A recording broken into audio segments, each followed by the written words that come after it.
大家好，欢迎来到妈妈 Fishing Cuisine 惠妈厨艺。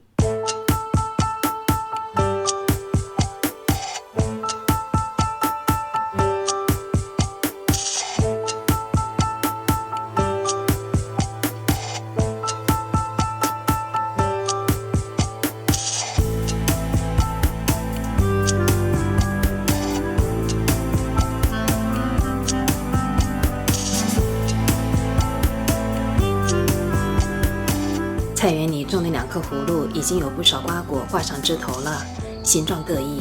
算一算，从5月种子育苗开始到如今结出果实，已经有3个月了。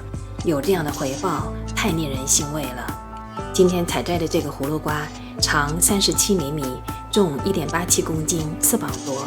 我准备用它和鲈鱼一起煮一个清淡的水煮葫芦鱼片。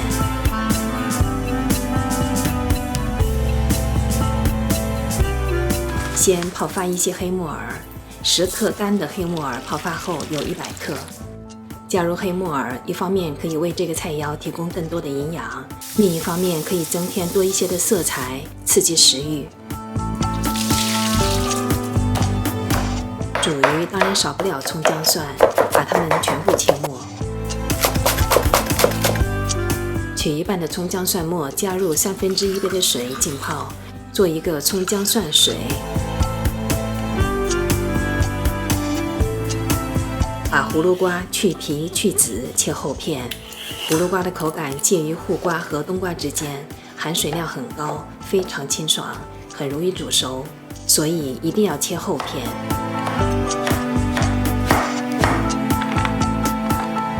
今天我用鲈鱼鱼片来做水煮鱼，新鲜的或者冰冻的都可以。切之前我已经用盐水浸泡了5分钟，这样不仅可以去血水、去腥，而且鱼肉会更白、更清爽。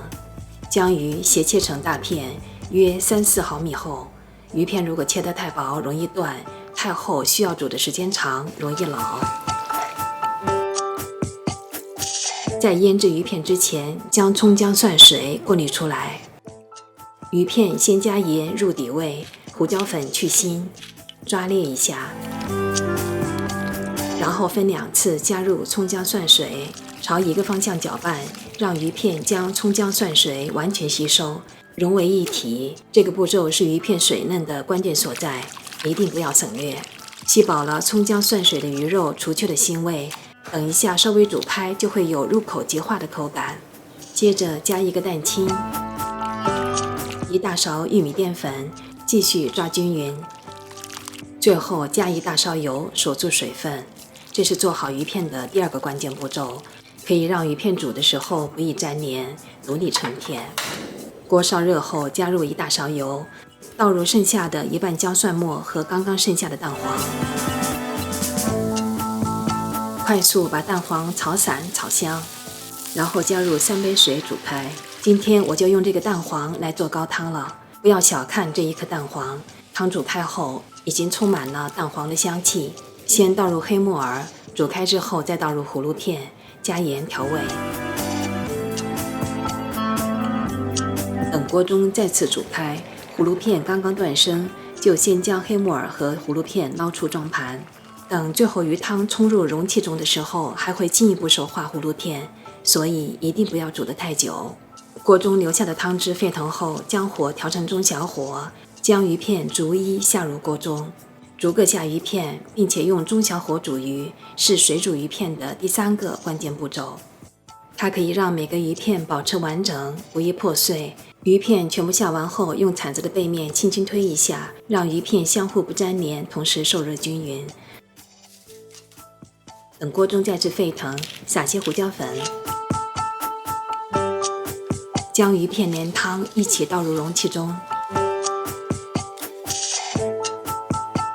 最后撒上葱花就完成了。